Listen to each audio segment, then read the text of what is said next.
पवन सिंह का एक गाना रिलीज़ हुआ है जिस गाने का नाम है मीठा मीठा बातें कमरिया टू। इस गाने को माँ अम्मा फिल्म्स के ऑफिशियल यूट्यूब चैनल से 6:45 में रिलीज़ किया गया है। और जब हम वीडियो बना रहे हैं तो 6:50 हो रहे हैं और इतना ही देर में वीडियो का व्यूज़ रिकॉर्ड तोड़कर रख दिया है। और वीडियो का व्यूज़ मात्र 5 मिनट में 650 के क्रॉस कर चुका है। मतलब 6.5 लाख क्रॉस कर चुका है मात्र 5 ही मिनट में। आज तक भोजपुरी इंडस्ट्री में इतना बड़ा रिकॉर्ड बना नहीं था कि इतना कम समय में इतना ज़्यादा व्यूज़ प्राप्त कर ले। और बाकी किसी को ट्रस्ट नहीं हो रहा होगा तो हम स्क्रीनशॉट डाल दे रहे हैं, आप सब देख लीजिएगा यहाँ पे।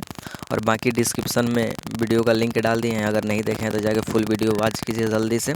और इंस्टाग्राम पे फॉलो करना चाहते हैं तो फॉलो कर दीजिए और इस रिकॉर्ड के बारे में सबको बता दीजिए। और इंस्टाग्राम का लिंक नीचे वीडियो के डिस्क्रिप्शन में डाल दिए हैं। तो थैंक यू सो मच इस वीडियो को पूरा देखने के लिए। अगर इस गाने से कोई आगे इन्फॉर्मेशन मिलता है तो ज़रूर वीडियो बनाएंगे, इसलिए चैनल सब्सक्राइब कीजिए।